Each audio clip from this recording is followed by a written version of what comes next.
friends, it's Ren. This video is a mistake. So if you couldn't tell from the title, I'm gonna be reading horror books.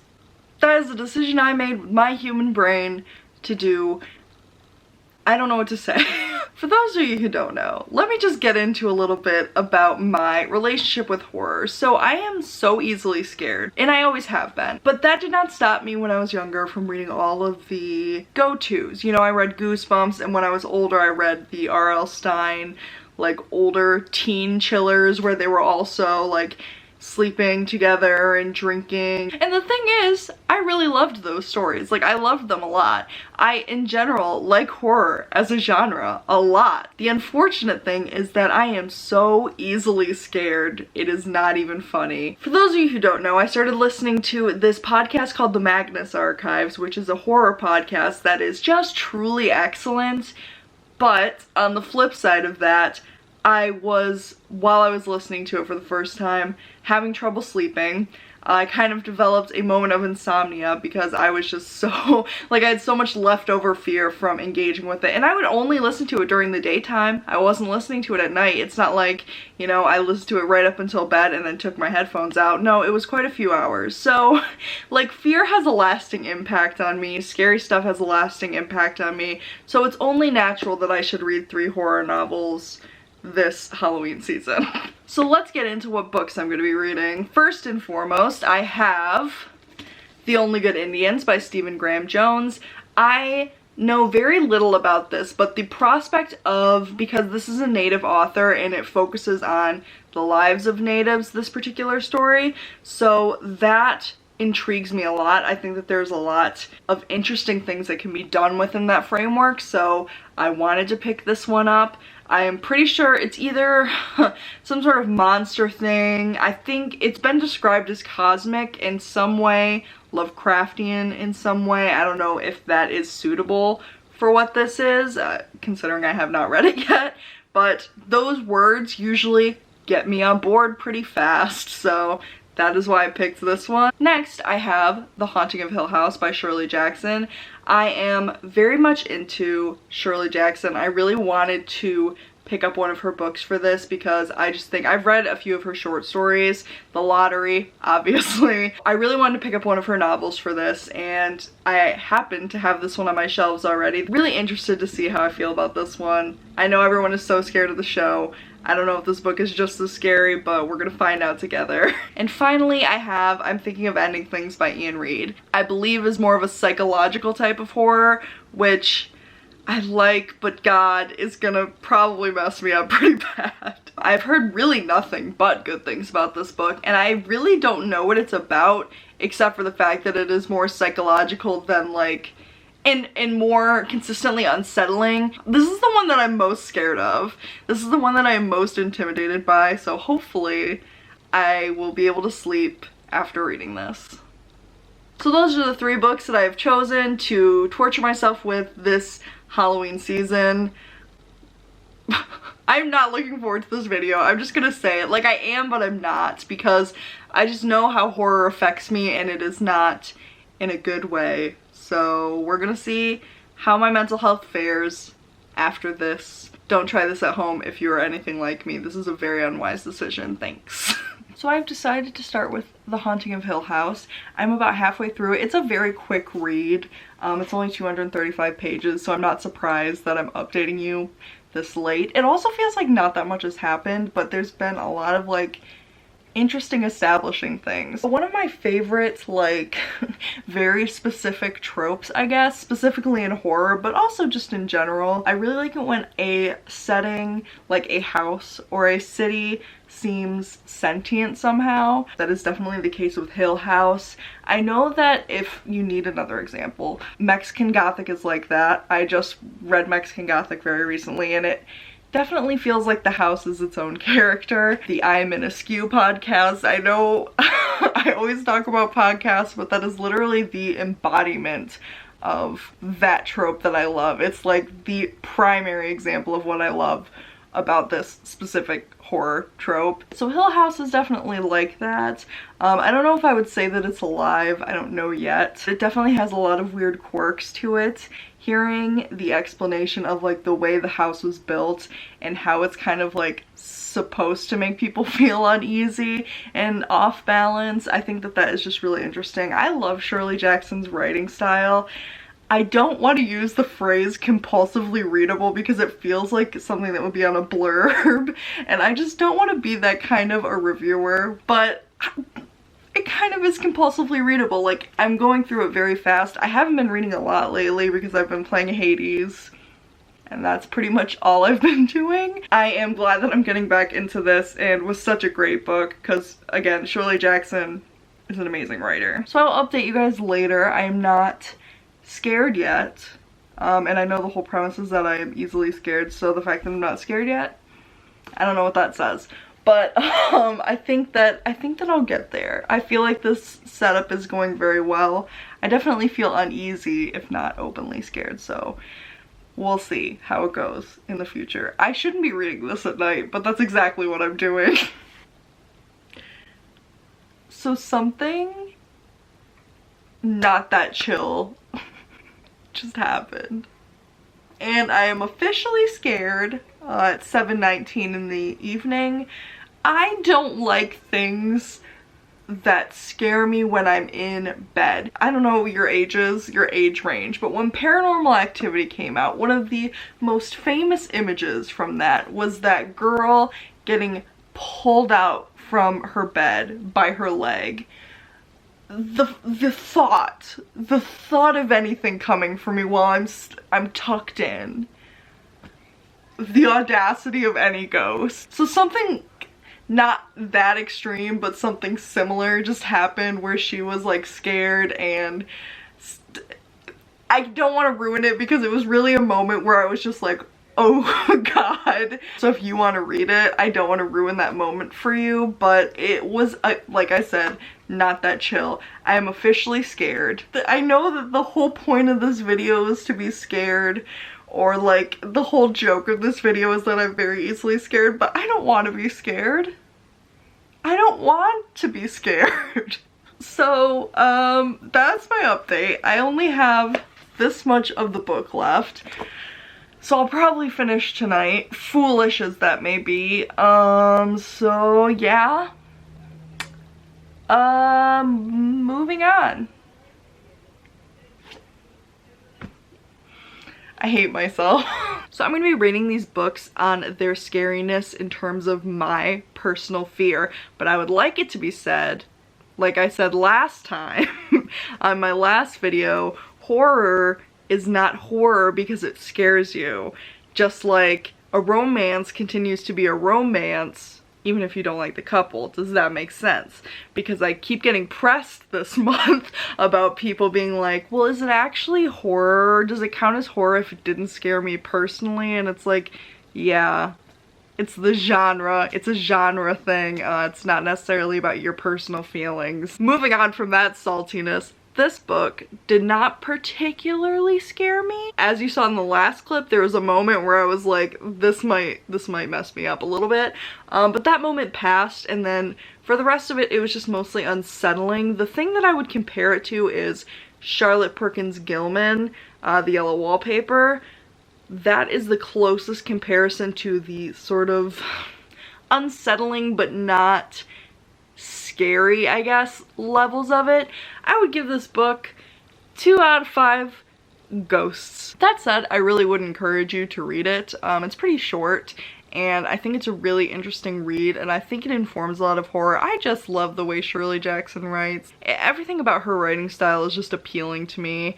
Usually her books and her stories move pretty quickly, and she sets things up really well, and it doesn't feel like she has a lot of wasted space, which is one of my biggest things that I get annoyed about in novels. I'm very pleased with this book in general. I think I'll give it 3 stars, which doesn't sound good, but I feel like that's where I'm at. Like, I didn't connect with it at all, but I thought it was very well written and very well done. I will read We Have Always Lived in the Castle.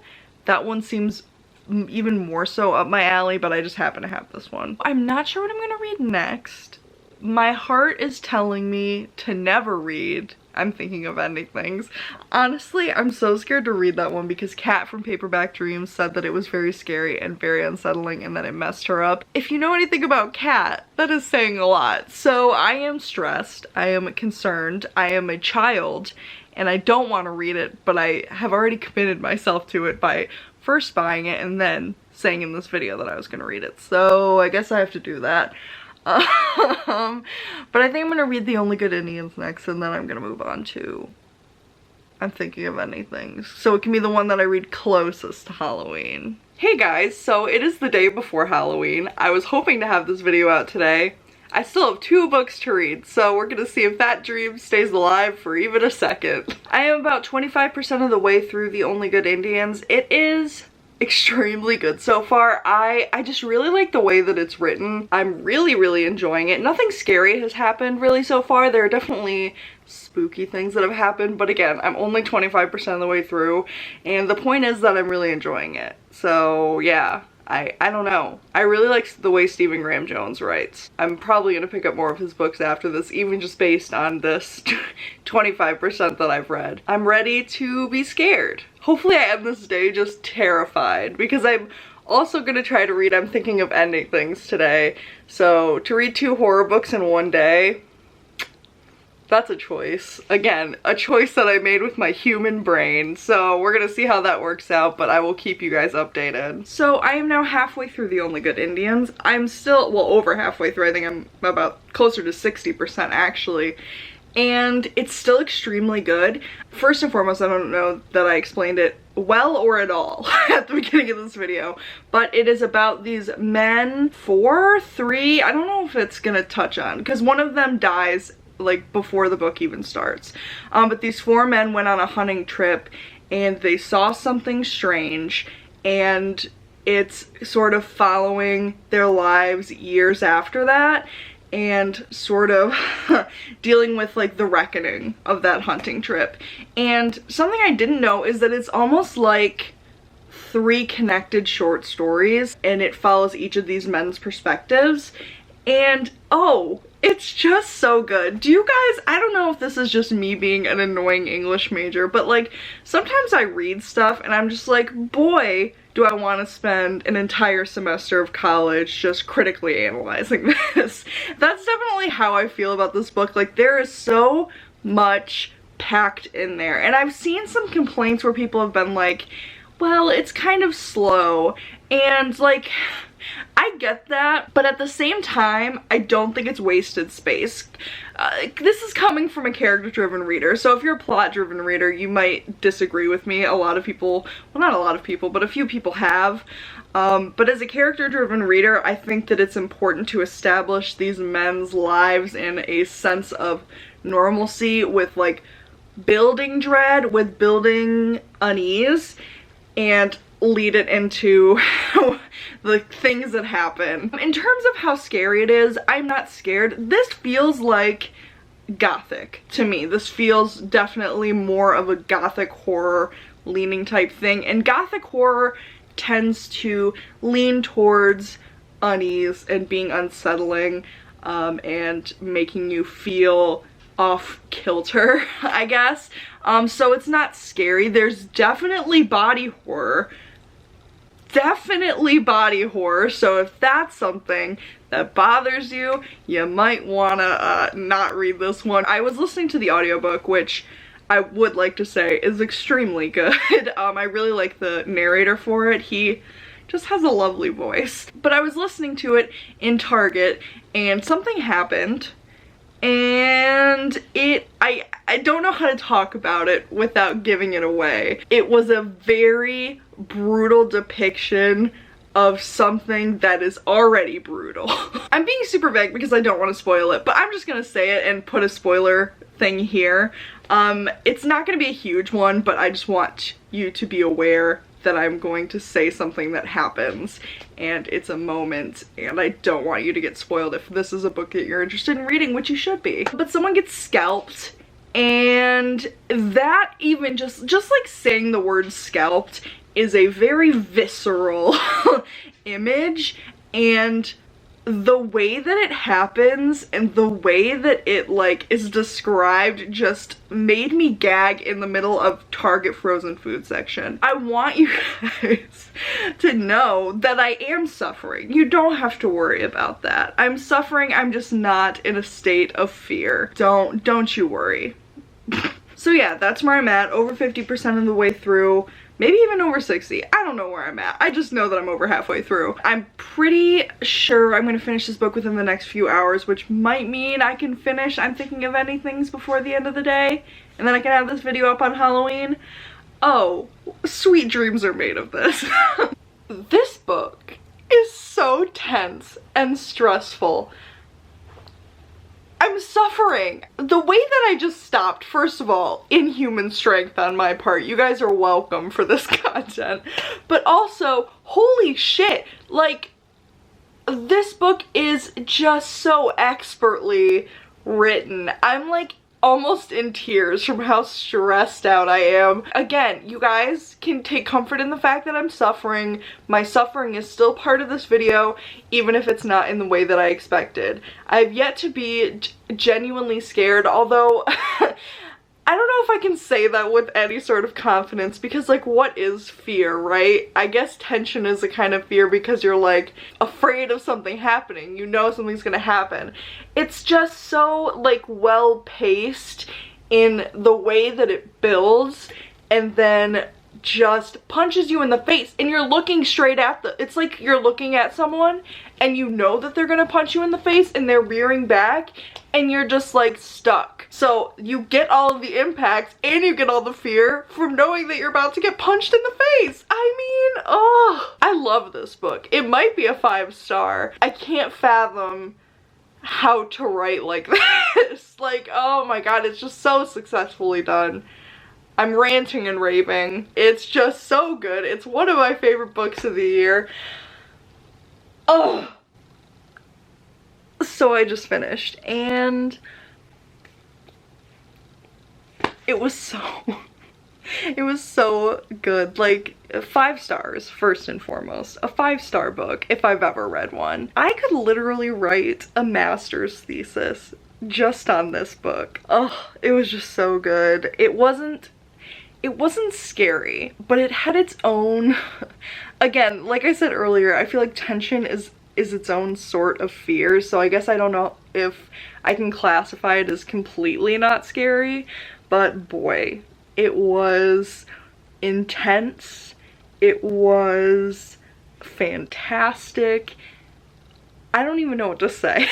I would give The Only Good Indians 3 out of 5 ghosts, because the body horror was really intense and definitely made me go ugh multiple times, and also just the level of tension was a lot. Like, I'm gonna need a full body deep tissue massage after the tension that I experienced while reading that. So 3 out of 5 ghosts. It is absolutely phenomenal. So yeah, I'm in my feelings about that.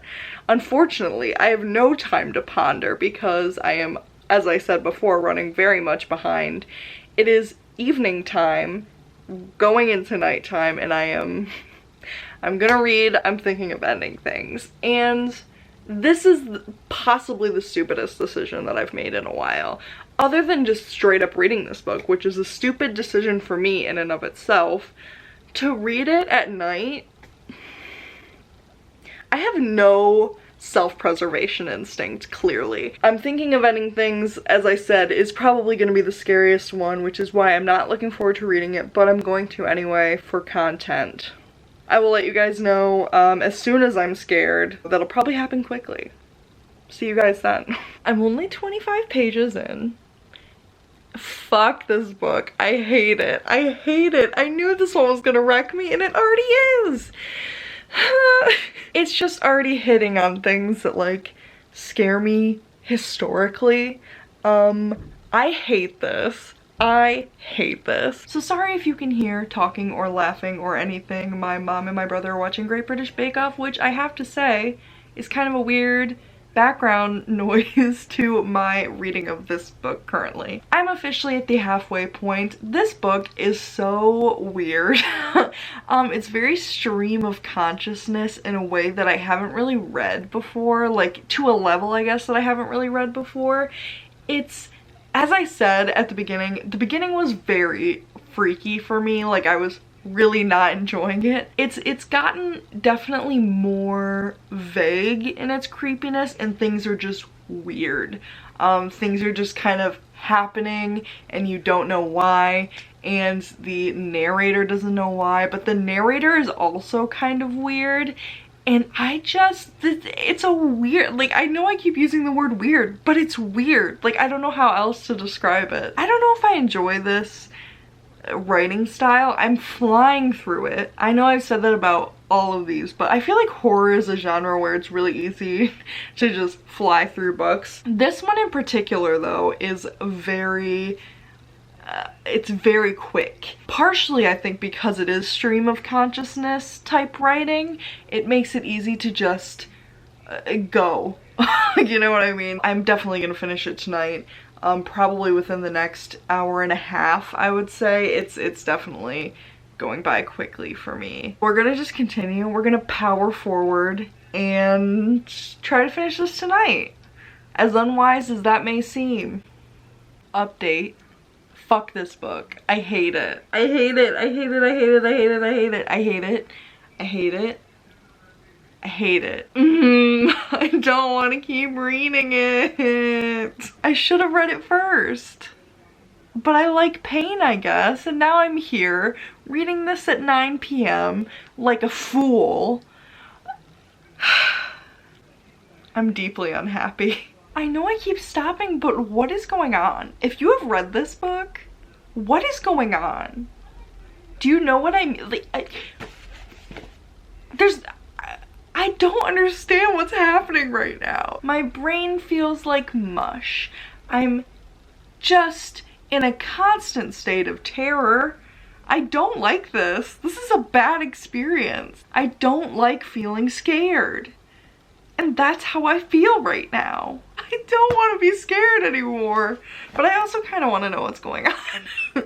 I don't know if it's going to answer that, because I feel like that's something that I've heard about this book, is that you leave with a bunch of questions. But like, something just happened and I'm officially so confused about what is going on. I don't know, you guys. This book is so weird.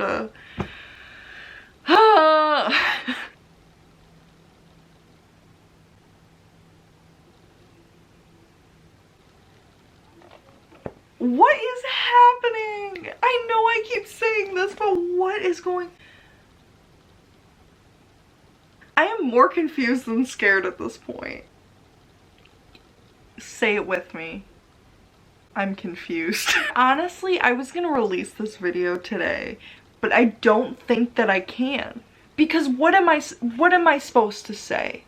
What am I supposed to say to this? This is like something, I feel like I need to sleep on it. I feel like I need to take 16 Xanax and sleep on it, because I don't know what I just read. Why am I so mad about it? Yeah, I think that's what I'm gonna do, because I don't know what to say right now about that. I have no thoughts. Head empty. We'll talk about it tomorrow. I'll get up early. It's fine. Hello my friends and happy Halloween! It is the next day after I have finished The Only Good Indians and I'm thinking of ending things. Let's talk about I'm thinking of ending things, because clearly I was not coherent in any of my thoughts really past the halfway point. So let's discuss. I didn't like this book. I didn't hate it by any stretch, but I just think that there was a lot of philosophizing and a lot of meandering to get to a point that was like not very interesting. I hesitate to say that because of the nature of the twist. I don't know how to talk about this without giving spoilers, clearly. So I am gonna do that right now, just so I can talk about why I didn't like it. So, spoiler alert here, I'm gonna ruin the ending. If you still want to read this book, don't watch this part. So the ending of this book, it turns out that this girlfriend was just made up by this boy Jake.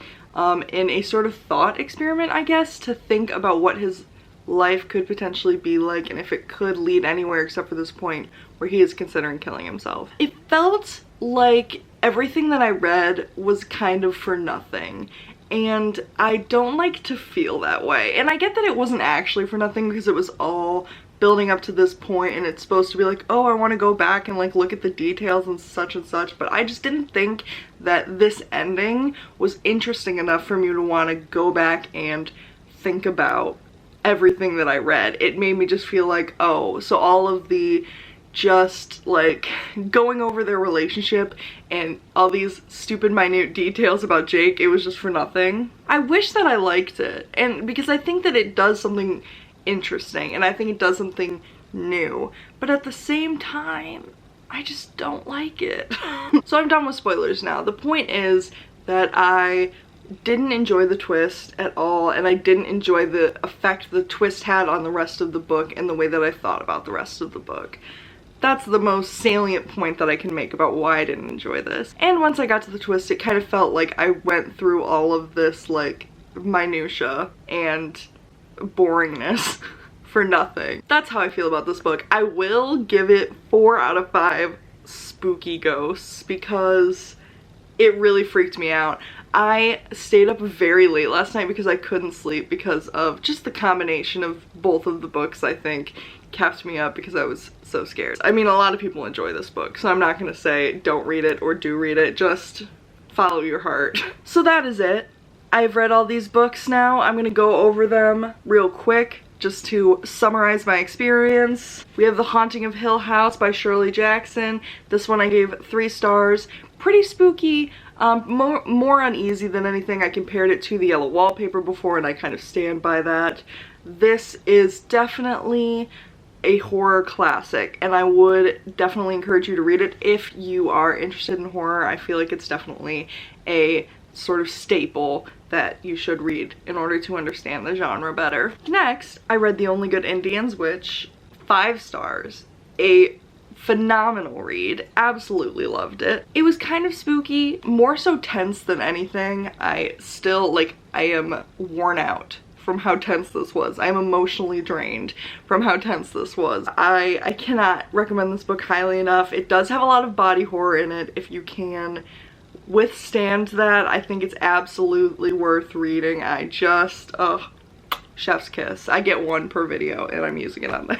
And finally, of course, I'm Thinking of Ending Things by Ian Reid. Very scary, but overall, in my opinion, not a very good book. The point at the end was Ian Reid missed the mark, is all I'm gonna say. 2 stars for this one, but as I said, very scary, so if you're trying to get scared, this might be the one. So that is it, my friends. I appreciate you so much for going on this ride with me. I'm sorry I wasn't more scared. I'm really surprised that I wasn't. The last one kind of made up for all the other ones though, so I hope you enjoyed me just having an attack of feelings last night.